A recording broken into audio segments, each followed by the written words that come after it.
Oke, kembali lagi bersama saya Leo Chandra.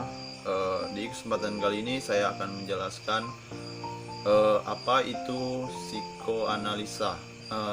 Adapun yang saya jelaskan yaitu hakikat manusia menurut psikoanalisa, struktur kepribadian manusia menurut psikoanalisa, pribadi yang sehat dan bermasalah menurut psikoanalisa, dan hakikat konseling menurut psikoanalisa. Yang pertama yaitu hakikat manusia menurut psikoanalisa, yang dimana aliran ini bertolak dari asumsi bahwa manusia terdiri dari tiga sistem, yaitu id, ego, dan superego.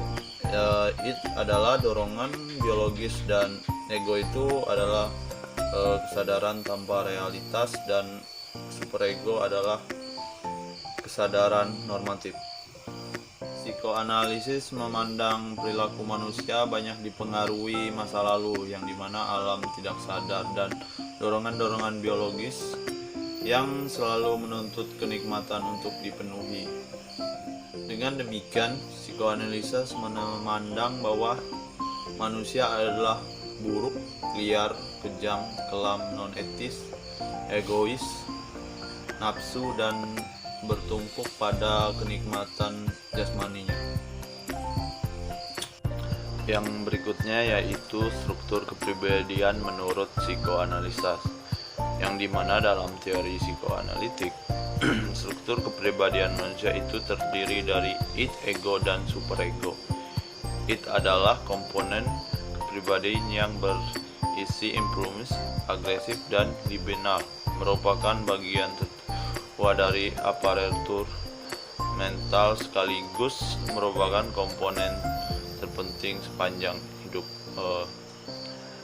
dan it merupakan struktur yang kita bawa sejak lahir dan bersikap semua potensi bawaan, termasuk naluri-naluri yang umumnya tidak kita sadari. Di dalam it terdapat dorongan-dorongan naluri yang cenderung primitif dan menimbulkan ketegangan karena menuntut untuk dipenuhi. Untuk memuaskan dorongan-dorongan it menggunakan dua mekanisme, tindakan relaks dan proses primer, yang dimana dua tindakan tersebut itu adalah naluri hidup dan naluri mati. Sedangkan naluri hidup yang refleksinya kebutuhan it untuk mengejar kesenangan dan menghindari ketidaknyamanan, sedangkan naluri mati yaitu dorongan agresif yang negatif yang dapat mencelakai diri sendiri atau orang lain. Berikutnya yaitu ego. Ego ini berfungsi untuk membantu it memenuhi dorongan-dorongan secara nyata dan bukan hanya sekedar membayangkan atau melamun. Ego tidak hanya membantu memenuhi kebutuhan it, tetapi juga menintangi atau menolak dorongan-dorongan yang tidak diizinkan oleh moral atau kode moral yang ditentukan oleh lingkungan sosial. Ego merupakan aspek eksklusif, yaitu pengendali atau pengatur dari struktur kepribadian. Sedangkan ego merupakan aspek kepribadian yang bersikap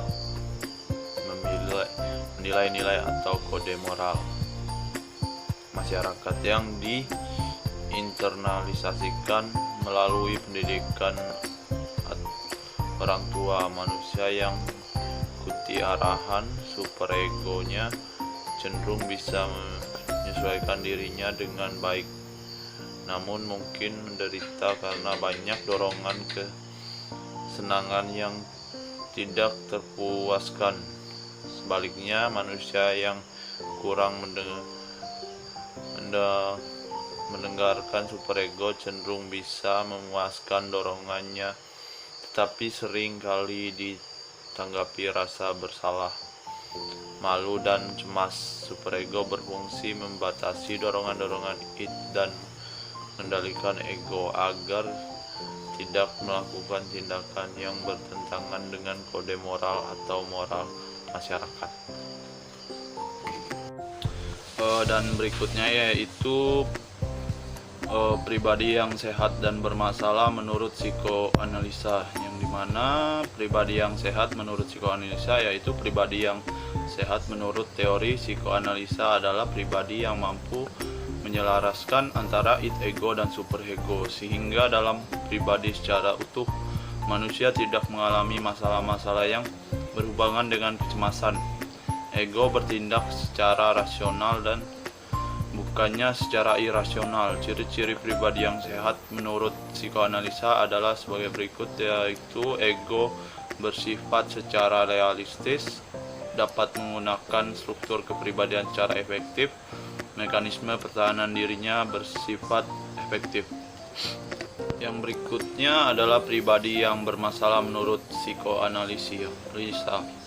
Seorang dikatakan sebagai pribadi yang bermasalah apabila dalam dirinya terjadi ketidakseimbangan antara id, ego, dan superego, terjadi kecemasan akan masa lalu dan ketakutan akan masa datang, memiliki pertahanan diri yang tidak baik sehingga secara sadar maupun tidak sadar mempengaruhi perilaku atau tindakan secara nyata. Ciri-ciri pribadi yang bermasalah ini menurut psikoanalisa yaitu diantaranya jika terjadi kecemasan pada dirinya, seperti jika mekanisme pertahanan dirinya tidak berfungsi efektif.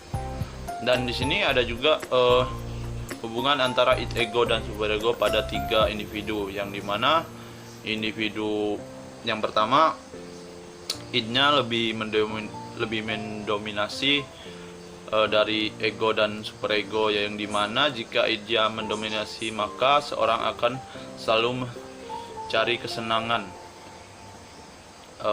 Individu yang keduanya dimana superegonya lebih mendominan daripada id dan ego, yang dimana jika superego yang mendominasi maka individu akan banyak merasa bersalah, nggak enak, dan lain-lain. Dan individu berikutnya yaitu egonya lebih mendominasi dari id dan superego, yang dimana individu yang sehat yang bisa imbang antara id dan superego dengan ego yang sedikit lebih menonjol. Yang berikutnya yaitu hakikat konseling menurut psikoanalisa, di mana tujuan utama psikoanalisa dalam untuk mengurangi simptom psikopatologi dengan memunculkan pikiran dan perasaan-perasaan yang tertekan atau diekspresikan ke dalam alam kesadaran. Dengan kata lain, membentuk kembali struktur kepribadian konseling dengan menggali kembali hal-hal yang terpendam dalam alam ketidaksadarannya sehingga menjadi bagian dari alam kesadaran. Yang pertama yaitu bahwa manusia adalah makhluk yang memiliki kebutuhan dan keinginan. Konsekuensinya, konseling akan efektif apabila konselor mampu memahami kebutuhan dan keinginan konseli secara mendalam dan komprehensif, serta berupaya untuk memahaminya. Yang kedua, adanya pengaruh masa lalu menjadikan konselor harus mampu untuk memusatkan perhatian kepada pengungkapan pengaruh masa lalu konseli pada perilaku masa kini, dengan tidak mengesampingkan pentingnya perilaku dan suasana masa kini yang mempengaruhi perilaku masa kini tersebut. Yang ketiga, adanya kecemasan sebagai hasil pengalaman-pengalaman yang terdesak dapat digunakan sebagai wahana pencapaian tujuan konseling, yakni membantu konselor agar memahami motivasi-motivasi yang mendasarinya untuk selanjutnya memutuskan dan merencanakan hidup secara bijaksana atau digunakan sebagai bahan dalam mengembangkan keterampilan-keterampilan kompetensi pada konseling. Keempat, adanya tahap perkembangan kepribadian individu dapat digunakan dalam proses konseling, baik sebagai materi maupun pendekatan. Konseling ini memberi arti bahwa konseling pada konseli akan efektif apabila materi, metode, dan teknik konseling disesuaikan dengan tahap perkembangan kepribadian antar anak tersebut dalam kapasitasnya sebagai konseli. Tujuan utama psikoanalisa adalah untuk mengurangi psikopatologi dengan memunculkan pikiran dan perasaan yang tertekan atau dipresentasikan ke dalam alam sadar. Oke, baiklah, sekian dari presentasi saya. Maaf bila ada kekurangan. Terima kasih atas waktunya.